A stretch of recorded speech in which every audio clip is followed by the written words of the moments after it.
The Muqaddimah Chapter 6 Part 9. 45. Language is a technical habit. It 1328 should be known that all languages are habits similar to crafts, techniques. They are habits, located in the tongue and serve the purpose of expressing ideas. The good or inadequate character of such expression depends on the perfection or deficiency of the habit. This does not apply to individual words but to word combinations.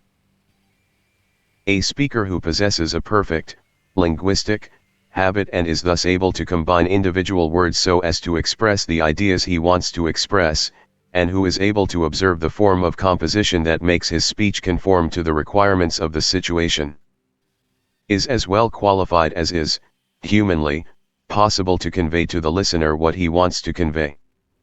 This is what is meant by eloquence. Habits result only from repeated action. 1329 An action is done first, once. Thus, it contributes an attribute to the essence. With repetition it becomes a condition, which is an attribute that is not firmly established. After more repetition it becomes a habit, that is, a firmly established attribute.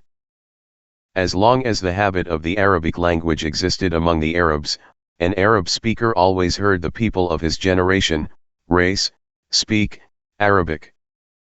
He hears their ways of address and how they express what they want to express. He is like a child hearing individual words employed in their proper meanings. 1330 He learns them first. 1331 Afterwards, he hears word combinations and learns them likewise. He hears something new each moment from every speaker. 1331a And his own practice is constantly repeated, until use of proper speech becomes a habit and a firmly established attribute. Thus, the child becomes like one of the Arabs. In this way, Arab languages and dialects have passed from generation to generation, and both non-Arabs and children have learned them. 1332. This is what is meant by the common saying, the Arabs have their language from nature. 1333 That is, they have it from their own original habit, and while others learned it from them, they themselves did not learn it from anyone else. The linguistic habit of the Madar became corrupt when they came into contact with non-Arabs. The reason for that corruption was that the generation growing up heard other ways of expressing the things they wanted to express than the Arab ways. They used them to express what they wanted to express, because there were so many non-Arabs coming into contact with the Arabs. They also heard the ways in which the Arabs expressed themselves. As a result, matters became confused for them. They adopted ways of expressing themselves from both sides. Thus, there originated a new habit which was inferior to the first one. This is what is meant by corruption of the Arabic language. 1334. Therefore, the dialect of the Quraysh was the most correct and purest Arabic dialect, because the Quraysh were on all sides far removed from the lands of the non-Arabs. Next came the tribes around the Quraysh, the Thaqif, the Hudhail, the Huza'a, the Banu Kinana, the Ghatafan, the Banu Asad, and the Banu Tamim. The Rubi'a, the Lakam, the Judham, the Ghassan, the Iyad, the Qudaa, and the Arabs of the Yemen lived farther away from the Quraysh, and were, variously, neighbors of the Persians, the Byzantines, and the Abyssinians. Because they had contact with non-Arabs, their linguistic habit was not perfect. The Arabic dialects were used by Arab philologists as arguments for linguistic soundness or corruption according to the degree of remoteness of the tribes speaking them from the Quraysh. And God knows better. 46. Contemporary Arabic 1335 is an independent language different from the languages of the Madar and the Himyar. This is as follows. We find that with regard to clear indication of what one wants to express and full expression of meaning, Arabic as it is spoken today, follows the ways of the Madar language. The only loss is that of the vowels indicating the distinction between subject and object. Instead, one uses position within the sentence and syntactic combinations, Quran, 1336, to indicate certain special meanings one wants to express. However, the clarity and eloquence of the Madar language are greater and more firmly rooted than those of present-day Arabic. The words themselves indicate the ideas. What still requires indication are the requirements of a particular situation, called the spread of the situation. 1337 Of necessity, every idea is surrounded by situations peculiar to it. Therefore, it is necessary to indicate those situations in conveying the meaning one wants to convey, because they belong to it as attributes. In all other languages, the situations are as a rule indicated by expressions restricted, by convention, to those situations. But in the Arabic language, they are indicated by the conditions and possibilities of combining words in a sentence, such as earlier or later position of words in a sentence, ellipsis, or vowel endings. They are, also, indicated by letters that are not used independently. Hence, the classes of speech in the Arabic language differ according to the different ways of indicating the possibilities, as we have stated before. Therefore, Arabic speech is more concise and uses fewer words and expressions than any other language. This is what was meant in the following remark by Muhammad: I was given the most comprehensive words, and speech was made short for me. 1338. One may compare the story of Isa b. Umar 1339. A grammarian said to him, I find duplications in Arabic speech. The 3 sentences, Zayd is standing, behold, Zayd is standing, and behold, Zayd is indeed standing, all mean the same. Isa replied, no. All 3 mean something different. The first sentence gives information to a person who has no previous knowledge as to whether Zayd is standing or not. The second sentence gives information to a person who has heard about it but denies it. And the third sentence gives information to a person who knows it but persists in denying it. Thus, the meaning differs according to the different situations one wants to express. Such eloquence and stylistic precision has continued to this day to be a part of Arab custom and method. No attention should be paid to the nonsensical talk of certain professional grammarians who are not capable of understanding the situation correctly and who think that eloquence no longer exists and that the Arabic language is corrupt. They draw this conclusion from the corruption of the vowel endings, the rules for which are their particular subject of study. But such a statement is inspired by both partisan attitude and lack of ability. Actually, we find that most Arabic words are still used today in their original meanings. Arabic speech can still today express what one wants to express with different degrees of clarity. In their speeches, the Arabs still employ the methods and the different branches 1340 of the old language of prose and poetry. There still exist eloquent speakers at Arab parties and gatherings. There are poets who are gifted in all the ways of the Arabic language. The existence of a sound taste and healthy disposition, as far as linguistic matters are concerned, attests to the fact that the Arabic language is still intact. 1341. The only part of the codified language that no longer exists is the Irab. The vowel endings that were used in the language of the Madar in a uniform and definite manner and that form part of the laws of the Arabic language.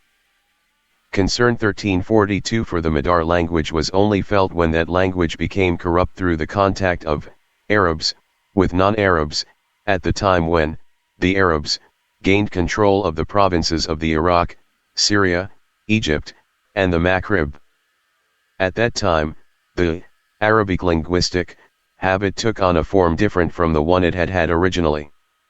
The Madar language was thus transformed into another language. Now, the Quran was revealed in the language of the Madar, and the prophetical traditions were transmitted in it, and both the Quran and the traditions are the basis of Islam.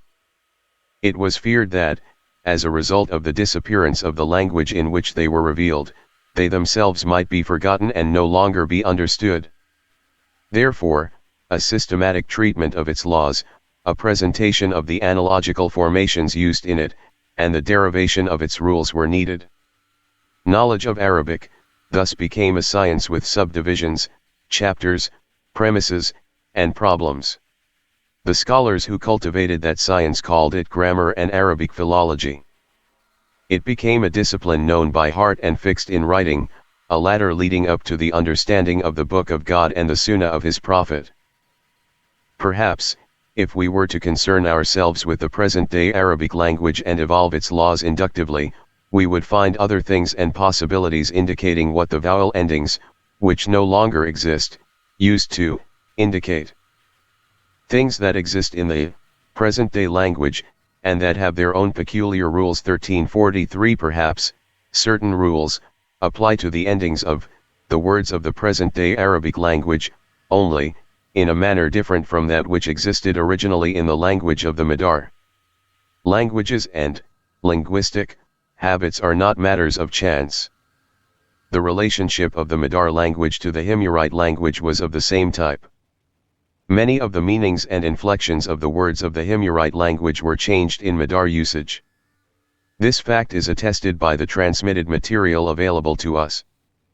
It is contrary to the opinions of those whose deficient knowledge leads them to assume that the Madar and Himyar languages are one and the same, and who want to interpret the Himyarite language according to the formations and rules of the Madar language. For instance, certain of these persons assume that the Himyarite word kale leader is derived from call speaking, 1344 and so on. This is not correct. The Himyarite language is another language and differs from the Madar language in most of its conventional meanings, inflections, and vowels, and has the same relationship to it that the Madar language has to present-day Arabic. The only difference is that the interest in the Madar language, which, we have stated, exists on account of the connection of that language with the religious law, caused 1345 scholars to evolve and derive its rules. There is nothing nowadays to move us to do the same for present-day Arabic. A characteristic feature of the language of present-day Arab Bedouins, wherever they may live, is the pronunciation of Q. They do not pronounce it as the urban population pronounces it and as it is indicated in works on Arabic philology, namely, where the hindmost part of the tongue meets the soft palate above it. Neither 1346 is it pronounced as K is pronounced, even though K is articulated in a place below that where Q is articulated in the vicinity of the soft palate, as it is, when properly articulated. It is pronounced somewhere between K 1347 and Q. This is the case with all Arab Bedouins, wherever they are, in the west or the east.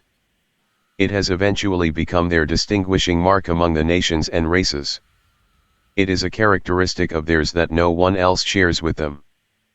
This goes so far that those who want to Arabicize themselves and to affiliate themselves with the Arabs imitate the Arab pronunciation of Q. Arabs think that a pure Arab can be distinguished from Arabicized and sedentary people by this pronunciation of Q. It is thus obvious that this is the pronunciation of Q found in the Madar language. The largest and leading group of Arab Bedouins who still live in the east and the west consists of descendants of Mansur B, Ikrimah B, Kazafa B, Qais B, Alan 1348 through Sulaim B, Mansur and through the Banu Emir B, Sasa B, Muawiyah B, Bakr B, Hawazin B, Mansur. Nowadays, they constitute the most numerous and powerful nation of the inhabited part of the earth. They are descendants of the Madar 1349. They and all the other Arab Bedouins of the Banu Qalan 1350 are the model for the pronunciation of Q mentioned. It was not invented by these Arab Bedouins but inherited by them over the generations. This makes it obvious that it was the pronunciation of the ancient Madar. Perhaps it is the very pronunciation that was used by the Prophet. Alid jurists made that claim. They thought that he who reads in the first surah the words the straight path, as Surah al-Mustaqimah, 1351 without pronouncing the q, in al-Mustaqim, as is done by present-day Arab Bedouins, commits an error, and his prayer is not valid. I do not know how this differentiation in the pronunciation of q came about. The language of the urban population was not invented by the urban population itself, either. It was transmitted to them from their ancestors, most of whom belonged to the Madar, when they settled in the cities at the time of the Muslim conquest and later. The Arab Bedouins did not invent their pronunciation of q, either. However, they had less contact with the non-Arab urban population. Therefore, the linguistic features found in their speech can preferably be assumed to belong to the language of their ancestors. In addition, all Arab Bedouins in the East and the West agree upon that pronunciation of q. It is the peculiar characteristic that distinguishes the Arabs from half-breeds and sedentary people.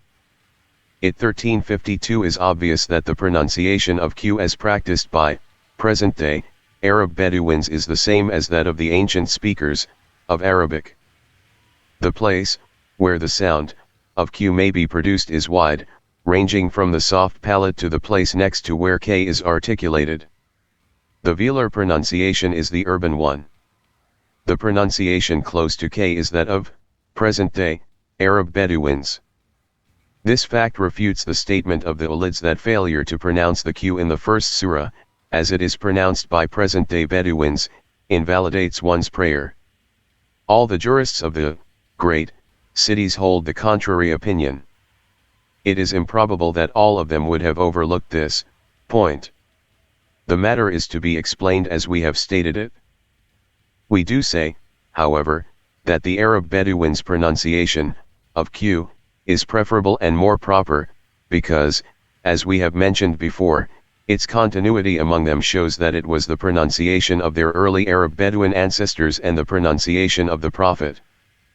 The fact that they assimilate q to k, in pronunciation, because of the proximity of the places where the two sounds are articulated, also makes this assumption appear preferable. If it were pronounced far back, as a velar, as is done by the urban population, it would not be close to k in its place of articulation and would not be assimilated to it. Arab philologists have mentioned this q which is close to k, as pronounced by present-day Arab Bedouins. They consider it a sound intermediary between q and k, and an independent sound, phoneme. This is improbable. It is obvious that it is a q pronounced at the end. Of the wide range of articulation available for q, as we have stated, the philologists then openly denounced that q as an ugly, un-Arabic sound, as if they did not recognize that the way in which it was pronounced was the pronunciation of the early Arabs. As we have mentioned, it belonged to Arab linguistic tradition, because the Arabs inherited it from their ancestors, generation after generation, and it was their particular symbol. That is proof that the way in which it is pronounced was the pronunciation of the early Arabs and the pronunciation of the Prophet, as has all been mentioned before. There is a theory that q as pronounced by the urban population does not belong to the original q sound, but is the result of their contact with non-Arabs. They pronounce it as they do, but it is not an Arabic sound. However, our aforementioned statement that it is all one sound with a wide range of articulation is more appropriate. This should be understood. God is the clear guide. 47. The language of the sedentary and urban population is an independent language different from the language of the Madar. It should be known that the usual form of address used among the urban and sedentary population is not the old Madar language nor the language of the present-day Arab Bedouins. It is another independent language, remote from the language of the Madar and from the language of present-day Arab Bedouins. It is more remote from the former, than from the latter. It is obvious that it is an independent language by itself. The fact is attested by the changes it shows, which grammatical scholarship 1353 considers solecisms. Moreover, it is different in the various cities depending on the differences in terminologies used by their inhabitants. 1354 The language of the inhabitants of the East differs somewhat from that of the inhabitants of the West. The same applies to the relationship of the language of the Spaniards to either of them. All these people are able to express in their own language whatever they want to express, and to explain their ideas. That is what languages and dialects are for. Loss of the vowel endings does not disturb them, as we have stated in connection with the language of present-day Arab, Bedouins. 1355. The fact that, the language spoken in present-day cities, is more remote from the ancient, Arabic, language than the language of present-day Arab Bedouins is conditioned by the fact that remoteness from the ancient Arabic language is due to contact with non-Arabs. More contact with non-Arabs means greater remoteness from the original language. For, as we have stated, a linguistic habit results only from instruction, and the new habit is a mixture of the ancient linguistic habit of the Arabs and the later acquired linguistic habit of the non-Arabs.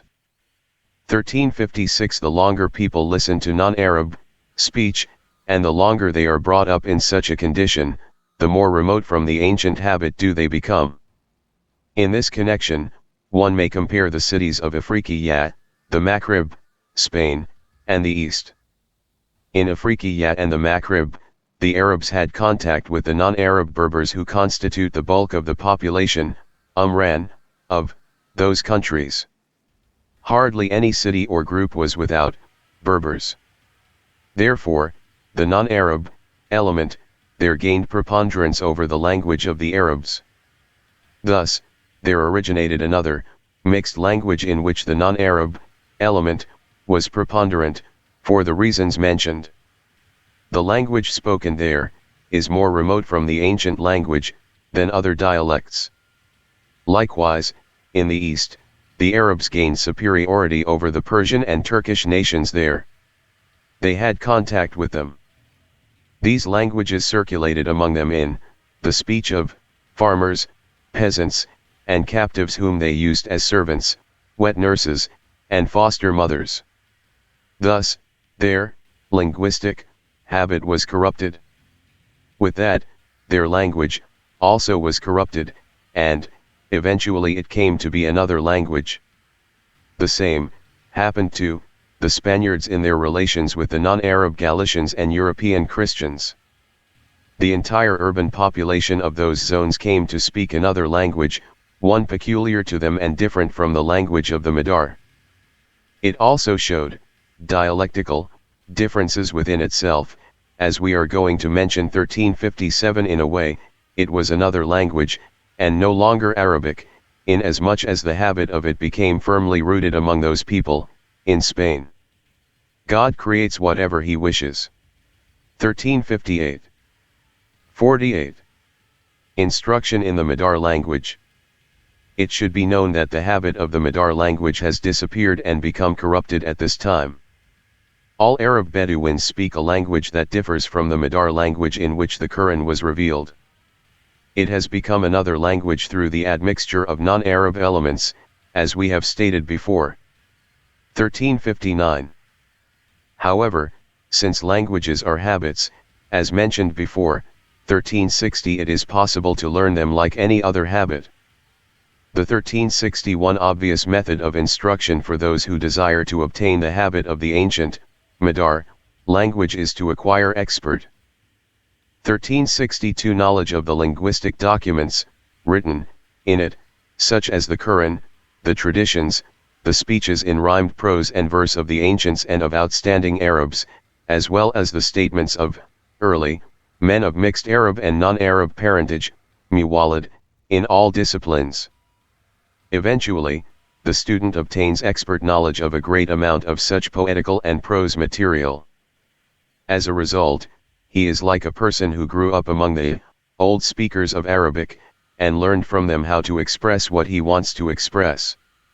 1363. After that, he may try to express his own thoughts with the expressions and in the style they would have used, and to follow their ways and word arrangement, of which he has, by now, an expert knowledge. His expert and practical use of the material gives him the habit of the old language. With the increase in his knowledge and practical use of the material, 1364, his habit becomes more firmly rooted and stronger. In addition, the student needs a healthy disposition and a good understanding of the aspirations and ways of the Arabs in their word combinations and in their efforts that those word combinations should conform to the requirements of the given situation. 1365 Taste attests to the fact that these things are needed by the student, for it originates as the result of the existence of the proper linguistic, 1366 habit and of a healthy disposition, as we shall mention later on. The more the student knows by heart and the more he uses the material, the better will his utterances in prose and verse turn out to be. The student who has obtained these linguistic habits knows the Madar language. He has a critical understanding of what constitutes good style, eloquence, in it. This is how the Madar language must be studied. God guides whomever he wants to guide. 1367. 49.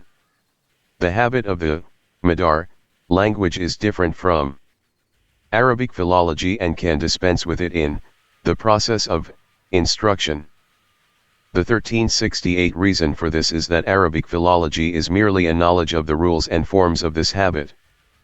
It is the knowledge of a quality, 1369, and not a quality itself. It is not the habit itself.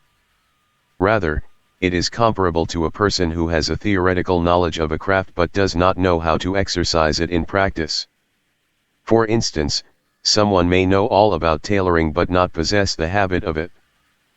Such a person might explain some of the aspects of tailoring as follows: 1 introduces the thread into the eye of the needle, 1 inserts the needle into 2 pieces of material held together, 1 brings it out on the other side at such and such a distance, returns it to the side where he started, brings it out in front of the place where it first went in, so that there is some room between the first 2 holes. In this way, the person might go on and describe the whole operation and give a description of how to use bands, to quilt, and to cut openings, 1370, along with all the other aspects and operations of tailoring. But if he were challenged to do something like the things he talks about, with his own hands, he would in no way be able to. Likewise, a person who knows about carpentry might be asked about splitting wood. 1371, he would say, 1 places the saw on top of a piece of wood, 1 person holds one end of the saw, and another person opposite him the other, the 2 alternately push and pull. And the sharp teeth of the saw cut the part of the piece of wood over which they pass back and forth, until one gets through the bottom of the wood. If such a person were challenged actually to do it, or some part of it, he might not be able to. The same applies to the relationship between knowledge of the rules governing the vowel endings and the linguistic habit itself. Knowledge of the rules is a knowledge of how to use them, but it is not the actual use of them. Therefore, we find that many outstanding grammarians and skilled Arab philologists who have a comprehensive knowledge of those rules make many mistakes and commit many solecisms when they are asked to write 1 or 2 lines to a colleague or friend, or to write a complaint concerning some injustice or anything else they might want to say. They cannot put the words together and express what they want to say in a way that corresponds to the ways of the Arabic language. Likewise, we find many people who have a good linguistic habit and a good ability to express themselves in both prose and poetry, but cannot distinguish between the vowel endings of subject and object, or nominative and genitive, and know nothing about the rules of Arabic philology. This shows that the linguistic habit is different from Arabic philology and can completely dispense with it. We find that some scholars who are skilled in the vowel endings have a good knowledge of how it is with the linguistic habit. This, however, is rare and a matter of chance. It happens mostly to those students who have close contact with the Book of Sibawayh 1372, for Sibawayh did not restrict himself to the rules governing the vowel endings, but filled his work with Arab proverbs and evidential Arab verses 1373 and expressions. Thus, his work contains a good deal of the things that go with teaching the linguistic habit. Therefore, we find that the students who apply themselves diligently to Sibawayh's book, and come to know it, learn a good deal of Arab speech from it. Where, and according to what arrangement, Arab speech is properly used becomes impressed in the student's memory and makes him aware of the importance of the linguistic habit, with the result that he is taught the habit in its entirety. Therefore, Sibawayh's book is more instructive than any other work. 1374, however, some of the students who have contact with the Book of Sibawayh fail to realize this. Thus, they learn philology as a craft but do not obtain a linguistic habit. Students who have close contact with the books of recent scholars that have nothing of the sort but deal only with grammatical rules and contain no Arab poems or documents of Arab speech, for this very reason are rarely conscious of linguistic habit or aware of its importance. One finds that they think they have gotten somewhere in knowledge of the Arabic language. In fact, they are farther from it than anyone else. The Arabic philologists and teachers of Arabic in Spain are closer to acquiring and teaching the linguistic habit than others. They use evidential Arab verses and proverbs in this connection and investigate a good deal of Arabic word combinations in the classroom. Thus, a good deal of linguistic habit comes to the beginners early in their instruction. Their souls are impressed by it and are prepared to obtain and accept it. Other people, such as the inhabitants of the Maghrib and Afriqiya and others, treated Arabic philology like any other research discipline. They did not tolerate investigations of the word combinations of Arab speech. They merely provided an evidential verse with the ending vowels, or decided in favor of one rule, against another, in accordance with theoretical requirements, and not in accordance with the usage and word combinations of the Arabic language. With them, 1375 Arabic philology thus came to be, in a way, one of the intellectual norms of logic and dialectics and, thereby, remote from the ways and habit of language. Arabic philologists in these cities and their adjacent regions 1376 thus became totally estranged from the linguistic habit, and it was as if they had not studied the Arabic language at all. 1377 The only reason was their aversion to investigating the evidential verses and word combinations and to making a discerning study of the methods of the Arabic language, as well as their disregard for the necessity of constant practice of those things by the student. In fact, to investigate these things is the best way to teach the habit of the Arabic language. The grammatical rules are merely means for purposes of instruction. However, scholars employed them as they were not intended to be employed, and caused them to become a purely scholarly discipline 1378, thus, they were deprived of their real fruit. Our remarks in this chapter show that the habit of the Arabic language can be obtained only through expert knowledge of the documents of Arab speech. Thereby, the imagination of the student will eventually have a picture of the loom on which the Arabs wove their word combinations, so that he can use it himself. Thus, he achieves the position of one who grew up with them and had close personal contact with the ways they expressed themselves in their speech, and who, thus, eventually obtains the firm habit of expressing what he wants to express in the manner in which they would have said it. 1379 God determines all affairs. 50. The interpretation and real meaning of the word. Taste according to the technical terminology of literary critics. An explanation of why Arabicized non-Arabs as a rule do not have it. It should be known that the word taste is in current use among those who are concerned with the various branches of literary criticism, bayan. It means the tongue's possession of the habit of eloquence. What eloquence is 1380 was explained above. It is the conformity of speech to the meaning intended in every aspect, and this is achieved by means of certain qualities that give this conformity to the word combinations. An eloquent speaker of the Arabic language chooses the form of expression that affords such conformity according to the methods and ways of Arab address. He arranges his speech along such lines so far as he is able. When he does this constantly in his use of Arabic speech, he gets the habit of arranging his speech along those lines. The use of proper word combinations becomes a simple matter for him. In this respect he hardly ever swerves from the way of Arab eloquence. If he hears a word combination that is not along those lines, he spits it out, and his ear recoils from it upon the slightest reflection. Indeed, no reflection whatever is needed, for his reaction is the consequence of the linguistic habit he has obtained. Habits 1381 that are firmly established and rooted in their proper places appear to be natural and innate in those places.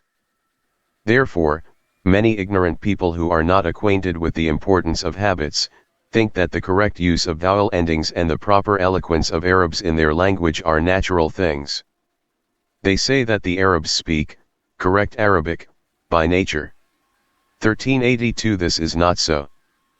Correct Arabic speech is a linguistic habit of proper speech arrangement that has become firmly established and rooted in speakers of Arabic, so that, superficially, it appears to be something natural and innate.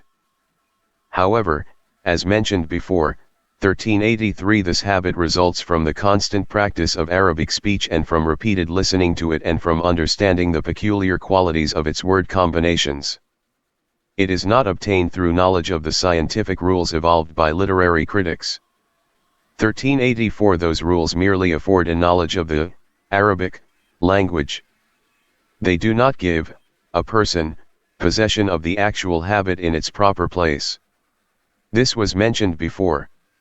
Now, if this is established, we may say that it is the tongue's habit of eloquence that guides an eloquent person toward the various aspects of word arrangement and toward use of the correct combinations of words corresponding to the word combinations and arrangement used by Arabs when they speak Arabic.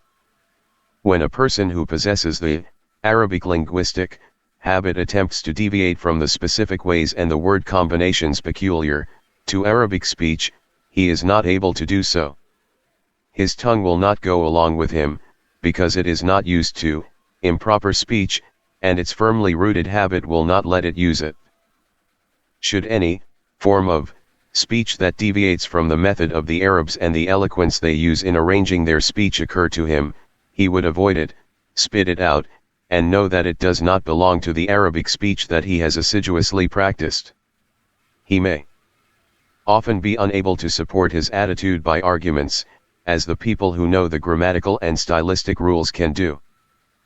But such is a matter of argumentation with the help of inductively derived rules, whereas correct use of the language is something intuitive, 1385 resulting from the constant practice of Arabic speech until such time as the person who practices it comes to be like one of the Arabs. For comparison, let us assume an Arab child who grows up and is reared among Arab Bedouins. 1386 He learns their language and has a good knowledge of the vowel endings and of eloquent Arabic expression. He masters all that completely, but he does not have any knowledge whatever of grammatical rules. His correctness and eloquence of speech is purely the result of the linguistic habit he has obtained. In the same way, the linguistic habit may be acquired by those who live after the time of the ancient Arab Bedouins, with the help of expert knowledge of, and constant occupation with, the documents of their speech, their poems, and addresses. This will eventually give them the linguistic habit and make them like persons who grew up and were reared among them. The grammatical rules cannot do that. This habit, if firmly rooted and established, is metaphorically called taste, a technical term of literary criticism. Taste is, conventionally, used for the sensation caused by food. But, since the linguistic habit is located in the tongue, which is the seat of speech as it is the seat of the sensation caused by food, the name of taste is metaphorically used for it. Furthermore, it is something intuitively observed by the tongue, just as food is something sensually perceived by it. Therefore, it is called taste. If this is clear, it will make one realize that non-Arabs, such as Persians, Byzantines, and Turks in the East, and Berbers in the West, who are strangers to the Arabic language and adopt it and are forced to speak it as the result of contact with the Arabs, do not possess such taste. They have too small a share in the linguistic habit, the significance of which we have established. They formerly had another linguistic habit, their own language, and part of their lives had gone by, before they got to know Arabic. Now, the most they can do is to occupy themselves with the individual words and word combinations in current use in the conversation of the Muslim, urban population in their midst and which they are forced to use. The ancient Arabic linguistic habit is lost to the urban population, and they are strangers to it, as mentioned before. 1387 They have another linguistic habit, which is not the desired linguistic habit, of the Arabs. Those who know the Arabic linguistic habit, merely, from rules codified in books are in no way in the possession of that habit. They merely know the laws governing it, as one knows, now after our preceding discussion. The linguistic habit can be obtained only through constant practice, becoming accustomed to Arab speech, and repeatedly using and listening to it. One may hear it said that Sibawayh, Al-Farisi, Aziz Zamakhshari, and other authorities on Arab speech were known Arabs and yet possessed the Arab linguistic habit. 1388 Then one should realize that these people one hears about were non-Arab only by descent. They grew up and were reared among Arabs who possessed the Arabic linguistic habit, or among people who had learned it from them. Thus, they were able to master Arabic speech to a degree that cannot be surpassed. In a way, in their early childhoods they were in the position of Arab children who grow up among Arab Bedouins and thus achieve a knowledge of all the finesses of the language and become speakers of pure Arabic. 1389 Although these scholars were non-Arab by descent, they were not non-Arabs as far as language and speech are concerned, because they lived in a time when Islam was in its prime and the Arabic language in its young manhood. The linguistic habit had not yet entirely disappeared, not even among the urban population. They assiduously devoted themselves to the constant study and practice of Arab speech. Eventually, they mastered it completely. However, nowadays, when a non-Arab has contact with Arabic speakers in the cities, the first thing he finds is that the desired Arabic linguistic habit is completely gone, and he finds that the linguistic habit peculiar to them is another one and different from the Arabic linguistic habit.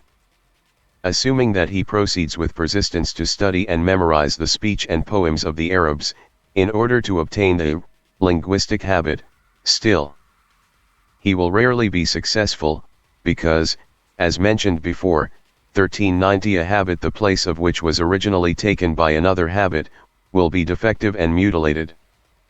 Assuming, further, that he is non-Arab by descent but has had no contact whatever with a non-Arabic language, and that he now sets out to learn the Arabic linguistic habit through memorizing and studying, he may occasionally be successful. This, however, is rare, a fact about which the previous remarks will have left no doubt. Those who have studied the stylistic norms of Arabic occasionally claim that they have given them the taste of the Arabic language.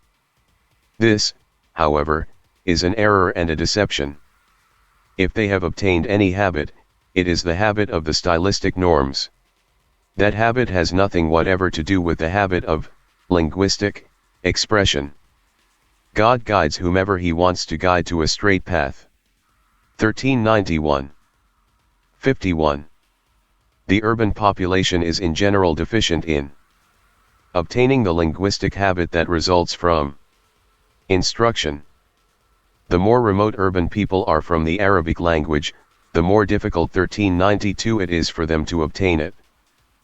The reason for this is that the student has previously obtained a habit incompatible with the desired Arabic linguistic habit, since he has grown up speaking the sedentary language, which was influenced by non-Arab speech, to such a degree that, eventually, the original habit of the Arabic language was replaced by another. This other habit is the language of the present-day sedentary population. Therefore, we find that teachers attempt to teach children the Arabic language 1393 first. The grammarians think that this is done through grammar. But this is not so. It is done through teaching them the linguistic habit through direct contact with the Arabic language and Arab speech. It is true that grammar comes closer than anything else to bringing about contact with those things. The more firmly rooted in non-Arab speech habits an urban language is, and the more remote it is from the language of the Madar, the less able are its speakers to learn the language of the Madar and to obtain the habit of it. In such cases, the forces that are incompatible with acquisition of the habit of the Madar language are firmly entrenched. One may compare the inhabitants of the various regions. The inhabitants of Afriqiya and the Maghrib were more firmly rooted in non-Arab speech habits, and more remote from the ancient language, than other Arabic speakers. Thus, they were altogether deficient in obtaining the habit of the ancient language through instruction. Ibn Araqiq 1394 tells the story of a secretary in Al-Qayrawan who wrote to a colleague of his, "O my friend, and whose loss I may indeed be denied, Abu Sa'id taught me word that you had been mentioning that we was to be with those who was to come, 1395, but it hindered us today. And it was not possible for us to go out. The people of my house, those dogs, concerning the straw 1396 lied this falsely, there is not a single letter of that, true. I am writing to you. I am missing you." Such was the habit of the Madar language that those people possessed. The facts we have mentioned explain why. Likewise, their poems did not show the correct linguistic habit and were inferior. This has continued to be so to this time. There have been no famous poets in Afriqiya, except for Ibn Rashid and Ibn Sharaf. 1397 Most of the poets there have been recent immigrants. Down to this day, their eloquence has inclined to the inferior. The Spaniards came closer to obtaining the linguistic habit than the people of Afriqiya, because they were greatly interested in it and saturated with poetry and prose they had memorized. They had the historian Ibn Hayyan 1398 as their leading craftsman in matters of language and standard bearer of the Arabic linguistic habit. They also had Ibn Abdraba, 1399, Al-Kastali, 1400, and other poets in the time of the Reyes de Taifas. Language and literature flourished in Spain. They were cultivated there for hundreds of years, down to the time of the dispersion and exile when the Christians gained the upper hand. Thereafter, the Spaniards had no leisure to occupy themselves with such things. Civilization decreased. As a result, language and literature decreased, as is the case with all crafts, under such conditions. The linguistic habit among Spaniards was then no longer adequate to its purpose. Eventually, it sank to the lowest point. Among the last of the Spanish literateurs were Saleh b. Sharif 1401 and Malik b. Al-Murahil 1402, who was a pupil of the Sevillayan community in Ceuta, when 1403 the dynasty of the Banu al-Ahmar, the Nasrids of Granada, was just beginning. Spain, at that time, sent its most treasured children and best speakers of Arabic into exile on the African shore. From Sevilla, they went to Ceuta, and from eastern Spain to Afriqiyat. But soon, their time was up. The tradition of teaching Arabic philology as cultivated by them, came to an end. Arabic was too hard and difficult for the people of the African shore to learn. Their tongues were too twisted, and they were too firmly rooted in non-Arabic Berber speech habits, which are incompatible with the Arabic linguistic habit, for the reasons we have stated. Afterwards, the Arabic linguistic habit came to exist again in Spain, as it had been before. There appeared there Ibn Shibrin, 1404 Ibn Jabir, 1405 Ibn al-Jayyib, 1406 and other men of their class. After them came Ibrahim as-Sahili at Tuwajan 1407 and other men of his class. They were followed by Ibn al-Khatib, 1408, who recently died a martyr's death as the result of denunciation by his enemies. He possessed an unequaled linguistic habit. His pupils followed in his footsteps. In general, the Arabic linguistic habit plays a greater role in Spain, and instruction in it is simpler and easier there than elsewhere, because the Spaniards are nowadays greatly interested in, and concerned with, philology and literature and the teaching tradition in those subjects. As we have mentioned before. 1409 also, non-Arabic speakers with a corrupt linguistic habit are only recent immigrants in Spain, and non-Arabic speech habits are not the basis of the language of the Spaniards. On the other hand, the Berbers on the African shore constitute the native inhabitants of the region. Their language is the language of the country, except in the cities. The language there is entirely submerged in the non-Arab native idiom of the Berbers. It is difficult for them, therefore, in contrast to the Spaniards, to obtain the Arabic linguistic habit through instruction. The situation of the people of the East at the time of the Umayyad and Abbasid dynasties was the same as we find it in Spain, with reference to the perfection and refinement of their linguistic habit. At that time, apart from rare cases, they were remote from contact with non-Arabs. Therefore, the linguistic habit was at that time more firmly entrenched than at any other time. Excellent poets and secretaries existed in abundant numbers, because the number of Arabs and their descendants was abundant in the East. Glance, in this connection, at the poems and prose texts of the Kitab al.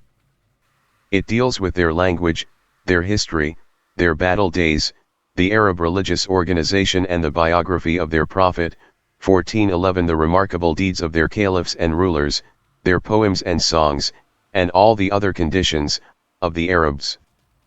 1412 There is no book that gives more complete information about the conditions of the Arabs. 1413 During the rule of the Umayyad and Abbasid dynasties, the linguistic habit remained firmly established in the East. Poets and literateurs of that period were often superior to the pre-Islamic poets and literateurs with regard to their linguistic habit, as we shall mention later on. 1414 Eventually, however, the Arabs lost power. Their language was wiped out. Their speech was corrupted. Their power and dynasties came to an end. The known Arabs seized power. They gained royal authority and superiority. This happened under the dynasty of the Daylam and the Saljuks. They had contact with the urban population and 1415 exceeded them in number. The earth came to be full of their languages, and non-Arab speech habits gained power over the urban and sedentary population. Eventually, people came to be remote from the Arabic language and the habit of it. Those who studied it were not able to obtain it. This we find to be the condition in which their language finds itself today. It affects both their prose and poetry, even if much is being produced by them in both fields. God creates whatever he wishes, and his is the choice. 14:16. 52. The division of speech into poetry and prose. It should be known that the Arabic language and Arab speech are divided into two branches. One of them is rhymed poetry. It is speech with meter and rhyme, which means that every line of it ends upon a definite letter, which is called the rhyme. The other branch is prose, that is, non-metrical speech. Each of the two branches comprises various sub-branches and ways of speech. Poetry comprises laudatory and heroic 1417 poems and elegies upon the dead. Prose may be rhymed prose. Rhymed prose consists of cola ending on the same rhyme throughout, 1418, or of sentences rhymed in pairs. This is called rhymed prose, saj. Prose may also be straight prose, murasal. In straight prose, the speech goes on and is not divided into cola, but is continued straight through without any divisions, either of rhyme or of anything else. Prose is employed in sermons and prayers and in speeches intended to encourage or frighten the masses. 1419. The Quran is in prose. However, it does not belong in either of the two categories. It can neither be called straight prose nor rhymed prose. It is divided into verses. One reaches breaks where taste tells one that the speech stops. It is then resumed and repeated in the next verse. Rhyme, letters which would make that type of speech rhymed prose are not obligatory, nor do rhymes, as used in poetry, occur. This situation is what is meant by the verse of the Quran, God revealed the best story, a book harmoniously arranged with repeated verses, Mathaniya. It raises goose pimples on the skin of those who fear their Lord. 1420. God also said, we have divided the verses. 1421. That is why the ends of the individual verses are called dividers, fawasil. They are not really rhymed prose, since the rhyme, which is obligatory in rhymed prose, is not obligatory in them, nor are there rhymes as in poetry. The name repeated verses, Mathani, is generally used for all the verses of the Quran, for the reasons mentioned. It is used in particular for the first surah, because of the prominence of repeated verses in it, just as the general word star is used for the Pleiades. Therefore, the first surah was called the 7 repeated verses. 1422. One may compare what the Quran commentators have said in explanation of the fact that the first surah is called the repeated verses. One will find that our explanation deserves the preference. It should be known that each of these branches of poetry 1423 has its own particular methods, which are considered peculiar to it by the people who cultivate that branch and which do not apply to any other branch, and cannot be employed for it. For instance, there is the Nazab, 1424, which is restricted to poetry. There are the praise of God and prayer, Dua, which are restricted to sermons, and there are the formulas of blessing, Dua, which are restricted to addresses, and so on. Recent authors employ the methods and ways 1425 of poetry in writing prose. Their writing contains a great deal of rhymed prose and obligatory rhymes, as well as the use of the nazab before the authors say what they want to say. When one examines such prose, one gets the impression that it has actually become a kind of poetry. It differs from poetry only through the absence of meter. In recent times, secretaries took this up and employed it in government correspondence. They restricted all prose writing to this type, which they liked. They mixed up all the different methods in it. They avoided straight prose and affected to forget it, especially the people of the East. At the hand of stupid secretaries, present-day government correspondence is handled in the way described. From the point of view of good style, balagha, it is not correct, since, in good style, one looks for conformity between what is said and the requirements of the given situations in which the speaker and the person addressed find themselves. 1426 In recent times, secretaries introduced the methods of poetry into this type of prose with rhyme. However, it is necessary that government correspondence be kept free from it. The methods of poetry admit wittiness, the mixture of humor with seriousness, long descriptions, and the free use of proverbs, as well as frequent similes and metaphoric expressions, even where none of these are required in ordinary address. The constant, obligatory use of rhyme is also something witty and ornamental. All of this is quite incompatible with the dignity of royal and governmental authority and with the task of encouraging or frightening the masses. 1427 In the name of the ruler. In government correspondence, what deserves praise is the use of straight prose, that is, straightforward speech with only a very occasional use of rhymed prose in places where sound linguistic habit can use rhymed prose in an unforced manner, and forms of speech that conform properly to the requirements of a given situation. 1428 The existing situations are always different. Each situation has its peculiar method of expression. A situation may require lengthiness or brevity, ellipsis or assertion, directness or allusion, the use of metonymy or metaphors. Government correspondence done in the aforementioned way, that is, in a method proper to poetry, deserves censure. The only reason why our contemporaries do it is the fact that non-Arab speech habits exercise a firm hold over their tongues, and, as a result, they are unable to give their speech its proper measure of conformity with the requirements of a given situation. Thus, they are unable to use straight speech. It is a difficult task and takes long effort to achieve eloquence in it. They eagerly use the type of rhymed prose mentioned, in this way covering up their inability to make their speech conform to the things they want to say and to the requirements of the particular situation with which they deal. They make up for their inability in this respect by greatly embellishing their speech with rhymed prose and rhetorical figures. Al-Kab, 1429 They neglect everything else. Present-day secretaries and poets in the East use this method most and apply it in an exaggerated manner to all kinds of speech. They go so far as to tamper with the vowel endings and inflections of words when it happens to them that these conflict. 1430 With some paronomasia or antithesis that they want to use.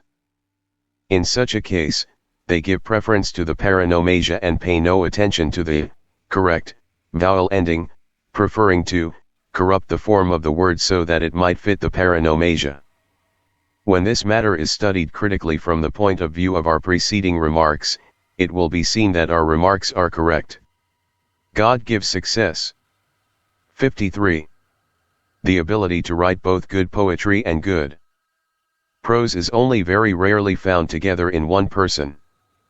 The reason for this is that, as we have explained, it 1431 is a habit, located in the tongue. If another habit previously occupied the place of that habit, the subsequent habit has 3s26 not enough room to develop, because the acceptance and obtainment of habits is simpler and easier for natures in their original state.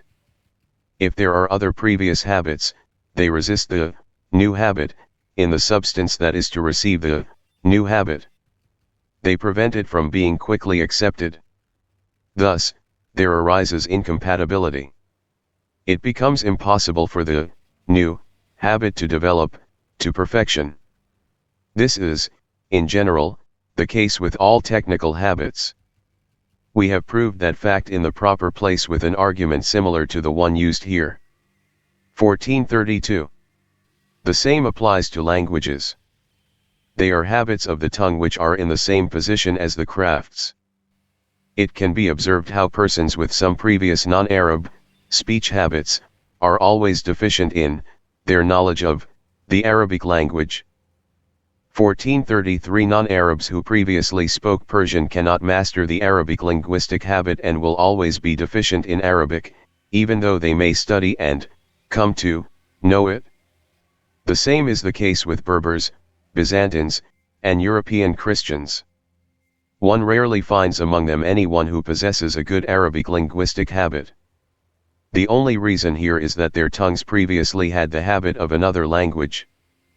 This goes so far that a student whose native language is one of the non-Arabic languages, but who studies his subjects among Arabic-speaking people and from Arabic books, 1434 will never be perfect in his knowledge and attainments. The only reason is the language. It was mentioned before that languages and dialects are similar to the crafts. 1435 It was also mentioned before that the crafts and the habits of them do not come together in groups. Persons who previously had some good habit 1436 are rarely able to become skilled in another or to master it completely. God created you and whatever you do. 1437. 54. The craft of poetry and the way of learning it. This discipline is one of the disciplines connected with Arab speech. The Arabs call it poetry, shi'r. It exists in all the other languages. Here, however, we speak only about Arabic poetry. It is possible that the speakers of other languages, too, find in poetry the things they desire to express in their speech. 1438 However, each language has its own particular laws concerning eloquence. 1439. Poetry, in the Arabic language is remarkable in its manner and powerful in its way. It is speech that is divided into cola having the same meter and held together by the last letter of each colon. Each of those cola is called a verse. The last letter, which all the verses of a poem have in common, is called the rhyme letter. The whole complex is called a poem, qasida or kalama. Each verse, with its combinations of words, is by itself a meaningful unit. In a way, it is a statement by itself, and independent of what precedes and what follows. By itself it makes perfect sense, either as a laudatory or an erotic statement, or as an elegy. It is the intention of the poet to give each verse an independent meaning. Then, in the next verse, he starts anew, in the same way, with some other matter. He changes over from one poetical type to another, and from one topic to another, by preparing the first topic and the ideas expressing it in such a way that it becomes related to the next topic. Sharp contrasts are kept out of the poem. The poet thus continuously changes over from the erotic to the laudatory verses. From a description of the desert and the traces of abandoned camps, he changes over to a description of camels on the march, or horses, or apparitions of the beloved in a dream. From a description of the person to be praised, he changes over to a description of his people and his army. From an expression of grief and condolence in elegies, he changes over to praise of the deceased, and so on. Attention is paid to retaining the same meter throughout the whole poem, in order to avoid one's natural inclination to pass from one meter to another, similar one. Since the meters are similar to each other, many people do not notice the need to retain the same meter. The meters are governed by certain conditions and rules. They are the subject of the science of prosody. Not every meter that may occur in nature was used by the Arabs in poetry. The meters used are special ones called meters, boher, by the prosodists, who restricted their number to 15, indicating that they did not find the Arabs using other natural meters in poetry. It should be known that the Arabs thought highly of poetry as a form of speech. Therefore, they made it the archive of their sciences and their history, 1440 the evidence for what they considered right and wrong, and the principal basis of reference for most of their sciences and wisdom. The poetical habit was firmly established in them, like all their other habits. The Arabic linguistic habits can be acquired only through technical skill and constant practice of Arab speech. Eventually, some sign 1441 of the poetical habit may be obtained.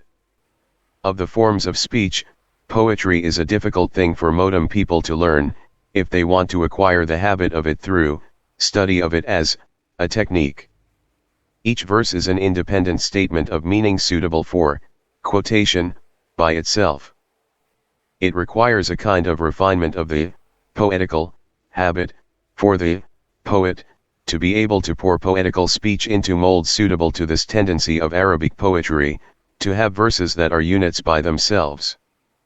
A poet must produce a verse that stands alone, and then make another verse in the same way, and again another, and thus go through all the different topics suitable to the thing he wants to express. Then, he establishes harmony among the verses as they follow upon each other in accordance with the different topics occurring in the poem. Poetry is difficult in its tendency and strange in its subject matter. Therefore, it constitutes a severe test of a person's natural talent, if he wants to have a good knowledge of poetical methods. 1442, the desire to press speech into the molds of poetry sharpens the mind. Possession of the Arabic linguistic habit in general does not suffice. In particular, a certain refinement is needed, as well as the exercise of a certain skill in observing the special poetic methods which the Arabs used. Let us mention the significance of the word method, uslub, as used by poets, and what they mean by it. 1443. It should be known that they use it to express the loom on which word combinations are woven, or the mold into which they are packed. 1444. It is not used to express the basis, upon which the meaning of a statement rests. That is the task of the vowel endings. It also is not used for perfect expression of the idea resulting from the particular word combination used. That is the task of eloquence and style. Bayan. 1445. It also is not used in the sense of meter, as employed by the Arabs in connection with poetry. That is the task of prosody. These three sciences fall outside the craft of poetry. Poetical method is used to refer to a mental form for metrical word combinations which is universal in the sense of conforming with any 1446 particular word combination. This form is abstracted by the mind from the most prominent individual word combinations and given a place in the imagination comparable to a mold or loom. Word combinations that the Arabs consider sound, in the sense of having the correct vowel endings and the proper style, are then selected and packed by the mind into that form, just as the builder does with the mold, or the weaver with the loom. Eventually, the mold is sufficiently widened to admit the word combinations that fully express what one wants to express. It takes on the form that is sound in the sense that it corresponds to the Arabic linguistic habit. Each branch of poetical speech has methods peculiar to it and existing in it in different ways. Thus, in poetry the subject of inquiring after the traces of abandoned camps is treated in the form of direct address. For instance, O house of Mayat on the height, and the cliff. 1447. Or, it is treated in the form of inviting one's traveling companions to stop and inquire. For instance, stop you too, and let us inquire about the house whose inhabitants left so suddenly. 1448. Or, it is treated in the form of asking one's traveling companions to weep for the abandoned camp. For instance, stop you too, and let us weep in remembrance of a beloved and an encampment. 1449. Or, it is treated in the form of asking about the answer given to an unspecified addressee. For instance, 1450. Did you not ask, and the traces informed you? Or, for instance, the traces of abandoned camps are greeted by commanding an unspecified addressee to greet them. For instance, greet the houses near Al-Azal. 1451. Or, they are greeted, in the form of praying for rain for them. For instance, let a pouring rain water the traces of their abandoned camps, and let them be covered by luxuriant verdure. 1452. Or, they are greeted, in the form of asking the lightning to give them rain. For instance, O lightning, look out over an encampment in Allabrook, and drive the clouds there, just as she-camels are driven. 1453. Or, for instance, in an elegy grief is expressed in the form of asking people to weep. For instance, so be it. Let the matter be described and treated as an odious one. There is no excuse for an eye whose tears are not shed. 1454. Or, it is expressed, in the form of stressing the importance of the happening. For instance, did you see whom they carried by on wooden boards? Did you see how the light of the tribal council went out? 1455. Or, it is expressed, in the form of stating that, all created things are destined to misfortune because of the loss of the mourned person. For instance, verdant pastures. You have no protector and guardian. Death took away the warrior with the long lance and the great power. 1456. Or, it is expressed, in the form of expressing disapproval of the lifeless objects that show no grief, as in the verse of the Khurajite poetess, O trees of the Khabar, what is the matter with you that you are green?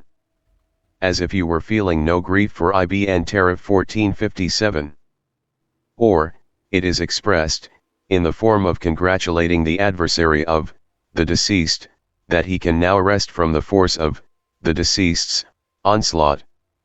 For instance, Rabi'abi Nizar, lay down your lances. Death took away your adversary, who was always going on raids. 1458. There are many similar things in all branches and ways of poetical speech. Word combinations in poetry may or may not be sentences. They may be commands or statements, nominal sentences or verbal sentences, followed by appositions or not followed by appositions, separate or connected, as is the case with the word combinations of Arabic speech. And 1459. The position of individual words in respect to each other.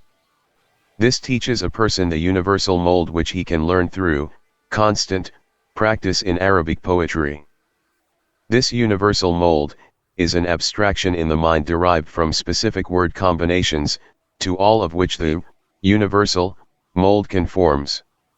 The 1460 author of a spoken utterance is like a builder or weaver. The proper mental form is like the mold used in building, or the loom used in weaving. The builder who abandons his mold, or the weaver who abandons his loom, is unsuccessful.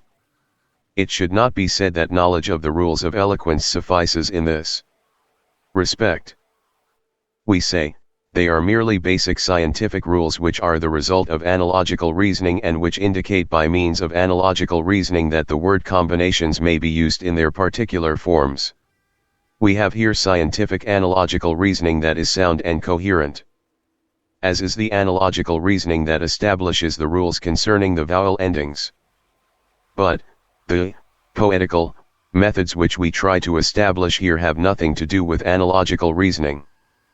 They are a form that is firmly rooted in the soul. It is the result of the continuity of word combinations in Arabic poetry when the tongue uses them. Eventually, the form of those word combinations becomes firmly established. It teaches the poet the use of similar word combinations. It teaches him to imitate them for each word combination that he may use in the poetry he produces, just as we have mentioned before in connection with speech in general. 1461. The scientific rules that govern the word endings or 1462 syntax and style, bayan, do not teach poetry. Not everything that is correct according to analogical reasoning, as used in connection with Arabic speech and the scientific, grammatical, rules, is used by poets. They use certain ways of expressing themselves, which are known and studied by those who have expert knowledge of poetical speech and the forms of which fall, automatically, under those analogical rules. If Arabic poetry is to be studied under this aspect and under the aspect of the methods in the mind that are like molds, for poetical expression, it means studying word combinations as they are used by the Arabs. It does not mean studying the things required by analogical reasoning. Therefore, we have stated that the molds in the mind are the result of expert knowledge of Arab poetry and speech. Such molds exist not only for poetry but also for prose. The Arabs used their speech for both poetry and prose, and they used certain types of divisions for both kinds of speech. In poetry, these are metrical cola, fixed rhymes, and the fact that each colon constitutes a statement by itself. In prose, as a rule, the Arabs observed symmetry and parallelism between the cola. Sometimes, they used prose rhymes, and sometimes straight prose. 1463 The molds for each kind of expression are well known in Arabic. The author of a spoken utterance builds his utterance in the molds used by the Arabs. They are known only to those who have expert knowledge of Arabic speech, such that in their minds they have an absolute universal mold, which is the result of abstraction from specific individual molds. They use that universal mold as their model in composing utterances, just as builders use the mold as their model, and weavers the loom. The discipline of speech composition, therefore, differs from the studies of the grammarian, the stylist, literary critic, and the prosodistance. It is true, though, that observance of the rules of those sciences is obligatory for and indispensable to the poet. When all these qualities together are found to apply to a spoken utterance, it is distinguished by a subtle kind of insight into those molds which are called methods. Only expert knowledge of both Arab poetry and Arab prose gives that insight. Now that the meaning of method is clear, let us give a definition or description of poetry that will make its real meaning clear to us. 1464 This is a difficult task, for, as far as we can see, there is no such definition by any older scholar. The definition of the prosodists, according to whom poetry is metrical rhymed speech, 1465 is no definition or description of the kind of poetry we have in mind. Prosody considers poetry only 1466 under the aspect of the agreement of the verses of a poem, with respect to the number of successive syllables with and without vowels. 1467 as well as with respect to the similarity of the last foot of the first hemistick of the verses of a poem to the last foot of the second hemistick. This concerns meter alone and has nothing to do with the words and their meaning. The definition of the prosodists mentioned can serve as a definition of poetry for them. But as we look at poetry, as including vowel endings, eloquence, meter, and special molds of expression peculiar to poetry, there can be no doubt that the definition of the prosodists is not a valid definition of poetry for us. We must have a definition that will give us the real meaning of poetry in our sense. We say, poetry is eloquent speech built upon metaphoric usage and descriptions, divided into cola agreeing in meter and rhyme letter, each colon being independent in purpose and meaning from what comes before and after it, and using the methods of the Arabs peculiar to it. The phrase eloquent speech in our definition takes the place of genus. The phrase, built upon metaphoric usage and descriptions, differentiates poetry from eloquent speech, which does not have that, and which must be differentiated, because it is mostly not poetry. The phrase divided into cola agreeing in meter and rhyme letter differentiates poetry from the kind of prose speech that nobody would consider poetry. The phrase each colon being independent in purpose and meaning from what comes before and after it explains the real character of poetry, because the verses of poetry can be only this way. This does not differentiate poetry from other things. 1468 The phrase using the methods peculiar to it differentiates poetry, from, speech, that does not use the well-known methods of poetry 1469. Without them, it would not be poetry but merely poetical speech, because poetry has special methods which prose does not have. Likewise, prose has methods which do not apply to poetry. Rhymed speech that does not use those methods is not poetry. It was in this sense that most of the professors of literature whom we have met were of the opinion that the rhymes of Al-Mutanabi and Al-Ma'ari are by no means poetry, because these, two men, did not follow Arab poetical methods. 1470. The phrase in, our, definition, using the methods of the Arabs, differentiates it from the poetry of non-Arab nations. This is, for those who are of the opinion that poetry exists both among Arabs and among other people. 1471, on the other hand, those who are of the opinion that poetry exists only among the Arabs would not need the phrase. They might say instead, using the methods peculiar to it, omitting the words of the Arabs. Having finished with the discussion of the real character of poetry, we shall now return to the discussion of how poetry is produced. We say, it should be known that the production of poetry and the laws governing the poetical craft are subject to a number of conditions. The first condition is to have an expert knowledge of its genus, that is, the genus of Arabic poetry. This is the thing that eventually creates a habit in the soul upon which, as on a loom, the poet is able to weave. The material for memorizing should be selected from the most genuine and purest and most varied poetry. 1472. The selection, at the least, should comprise the poetry of outstanding Muslim poets such as Ibn Abi Rabi'a, 1473, Quthayr, 1474, Du'ar Rama, 1475, Jarir, 1476, Abu Nuwas, 1477, Habib, Abu Tamam, 1478, Al-Burshari, 1479, Ar Radi, 1480, and Abu Firas, 1481. Most of the material would come from the Kitab al-Aghani, because it is a collection of all Muslim poetry and the choicest pre-Islamic poetry. 1482. The poetry of poets who have no expert knowledge of the old poetical material is inferior and bad.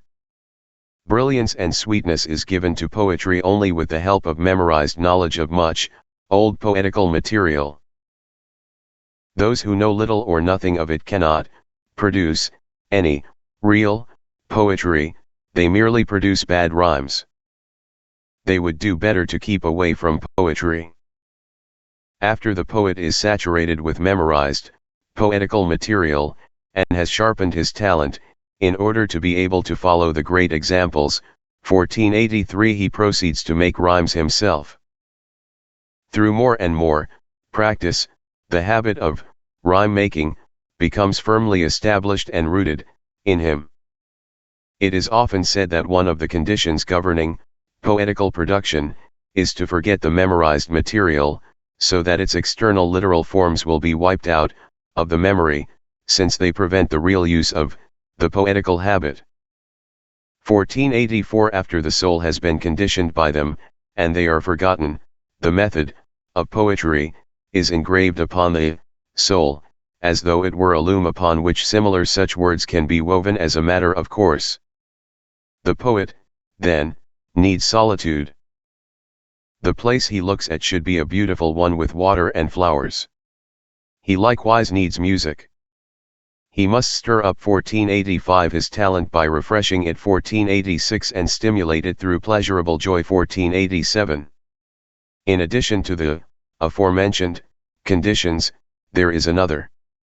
The poet must be rested and energetic. This makes him more collected and is better for his talent, so that he is able to create a loom similar to that which is in his memory. It has been said, the best time for it is in the morning right after waking up, when the stomach is empty and the mind energetic. And in the atmosphere of the bath. 1488. It has, also, often been said, stimuli to poetry are love and drunkenness. This was mentioned by Ibn Rashid in the Kitab al-Umda 1489. The Umda is especially devoted to poetry and has given it its due. No work on poetry like it 1490 has been written either before or since. Then too, it has been said, if the poet finds it difficult to make a poem, after all that, he should leave it for another time. He should not force himself to do it. The poet should have the rhyme in mind when the verse is first given shape and form.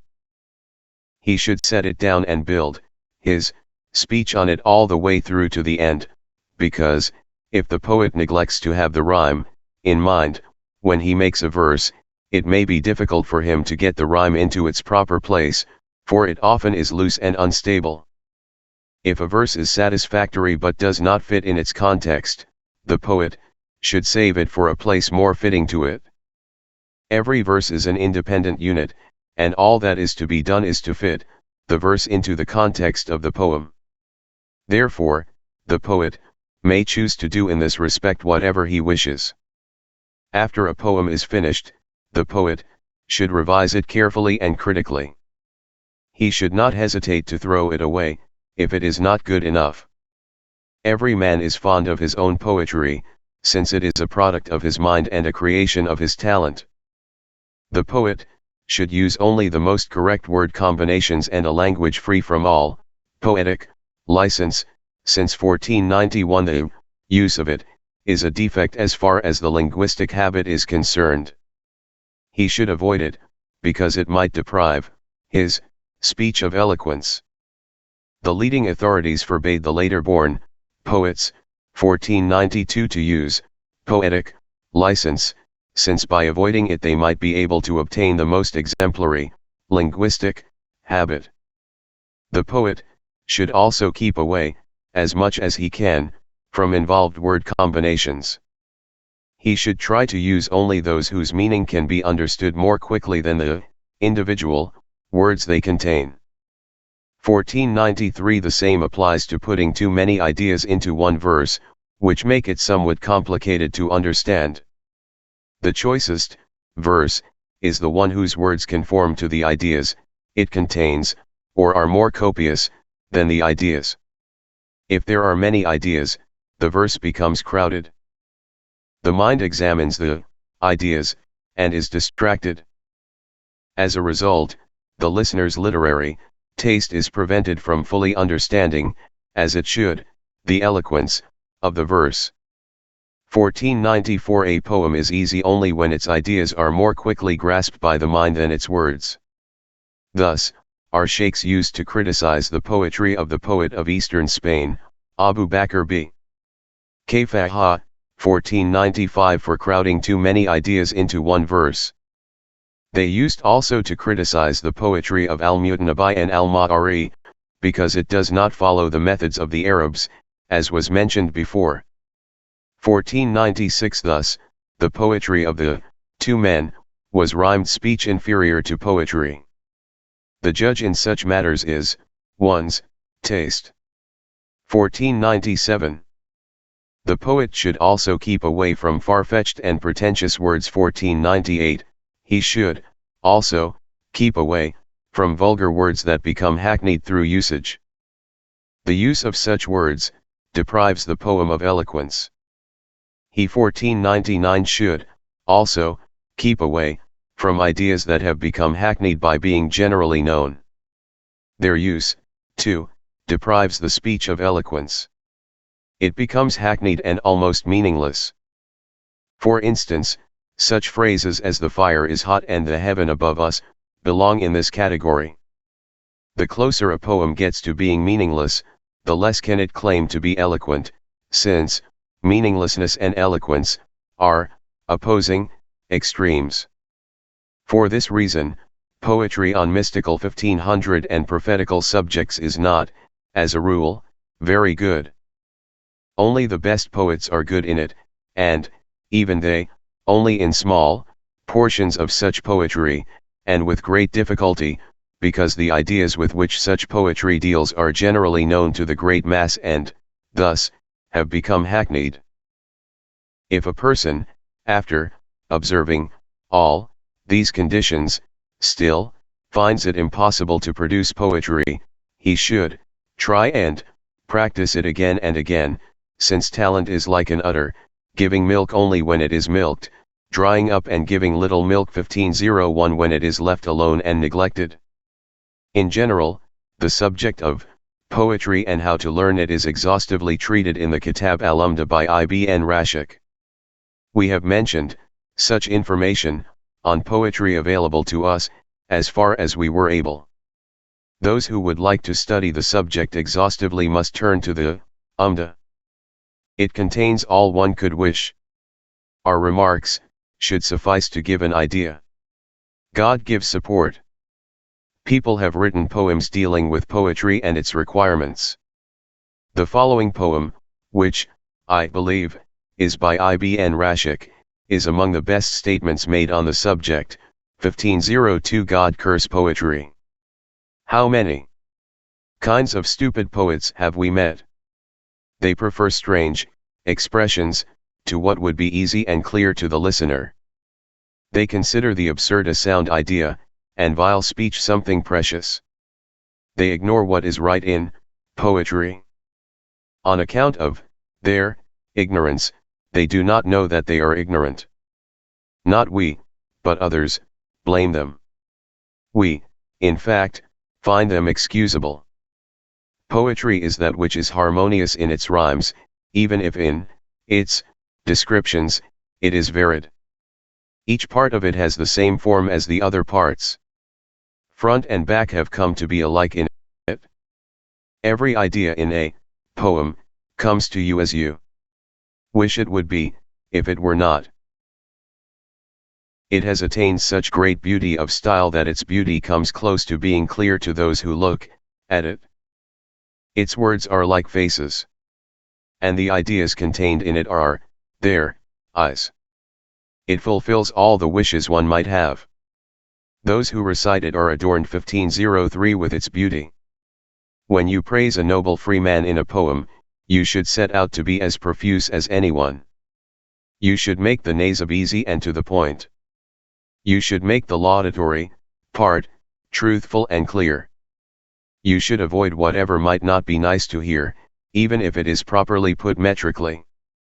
When you satirize him, you should consider the ways of those who use gross language blameworthy. 1504. You should consider frank statement in satire, medicine. Recourse to allusions. You should consider a hidden illness. Whenever in a poem, you lament those who will one day soon depart, and the women who are carried away in their litters. You should suppress your grief. You should subdue the tears that are stored up in your eyes. 1504. And when you express censure of a friend, you should mingle promises with threats, and harshness with gentleness. Thus you will leave the person whom you censure wary as well as assured, strong as well as weak. The soundest poetry is that which is outstanding in 1505 poetical form, clear and transparent. When recited, it must make everyone desirous of producing something similar. And when one wishes to make a poem like it, this must be found impossible. The same subject is also dealt with in the following verses of a poet in Nashi, 1506. Poetry is a thing, the crookedness of whose front you have straightened out, and the belt of whose back you have tightened through careful revision. The cracks in which you have repaired 1507 through profuseness, and whose half-blind eyes you have opened through conciseness. The near and remote parts of which you have gathered together, and whose stagnant well water and spring water you have united, and in which you have provided, wherever required, L508, like with like, and counterpart with counterpart. If you praise in a poem a noble, generous person, and repay with gratitude all the debts due him, you should present him with what is most precious and grave in poetry, and distinguish him with what is important and valuable in it. Thus, poetry should be generous in the use of its various types. and easy, to understand, in the general agreement of its various branches. If in a poem, you lament dwelling places and the people who lived there, you should make the grieved person to shed the water of the sutures of his skull. 1509. If you want to hint at something dubious, you should leave the matter midway between clear and cryptic. Thus you make the person who hears it mingle his doubts with clarity, and his conjectures with certainty. If you censure a friend because of a slip, you should cover the severity of censure with gentleness. Thus, you will leave him civilized by mildness, reassured in the face of 1510 his sadness and grievances. But, if you want to attack the girl you love, when she breaks with you, with seductive poetry, 1511 you should try to enslave her with fine and subtle verses, and inflame her with their concealed and hidden meanings. If you would apologize for a mistake you, yourself, have made, you should go at it, with verses somewhere, between fanciful and clear. Thus, your sin will turn out in the eyes of him who is affected by your poetry to be a censure of himself, obliging him to swear that he did nothing wrong. 1512.